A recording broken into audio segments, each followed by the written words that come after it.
রামপুরহাট শহরে টোটো পরিষেবায় যুক্ত হলো এক নতুন মাত্রা। শহরের সমস্ত টোটো চালকদের জন্য চালু করা হলো কিউআর কোড ব্যবস্থা। শুক্রবার এই উদ্যোগের শুভ সূচনা করেন পশ্চিমবঙ্গ বিধানসভার ডেপুটি স্পিকার আশিস বন্দ্যোপাধ্যায়। উপস্থিত ছিলেন রামপুরহাট পৌরসভার চেয়ারম্যান ও অন্যান্য ব্যক্তিবর্গরা। কিভাবে কাজ করবে এই কিউআর কোড? প্রত্যেক টোটোতে লাগানো থাকবে একটি কিউআর কোড। যাত্রী বা সাধারণ মানুষ চাইলে মোবাইলের মাধ্যমে এই কোড স্ক্যান করে টোটো চালকের নাম, টোটোর নিবন্ধন নম্বর, লাইসেন্সের বৈধতা এবং অন্যান্য প্রয়োজনীয় তথ্য পেয়ে যাবেন। কোনো ধরনের অঘটন বা অভিযোগ থাকলে সরাসরি পৌরসভার ইমেল বা অফিসে জানানো যাবে।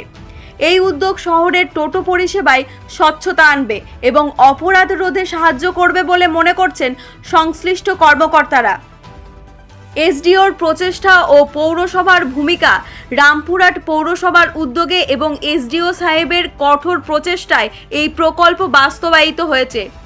পৌরসভা জানিয়েছে খুব শীঘ্রই শহরের সমস্ত টোটোতে এই কিউআর কোড বাধ্যতামূলক করা হবে। ডেপুটি স্পিকার আশিস বন্দ্যোপাধ্যায় বলেছেন, এই ব্যবস্থা শহরের মানুষের সুরক্ষার জন্য অত্যন্ত প্রয়োজনীয়। যাত্রী এবং চালক উভয়েরই সুরক্ষা নিশ্চিত করতে এই উদ্যোগ প্রশংসনীয়। Bureau report, Tarapith TV.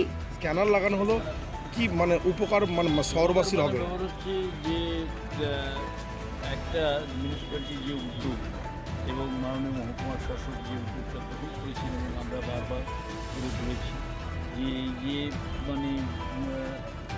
বাইরের টোটো এসে বা বিভিন্ন এসে এখানে যেটা আমাদের চলাফেরার জায়গা সেটা বন্ধ হয়ে যাচ্ছে।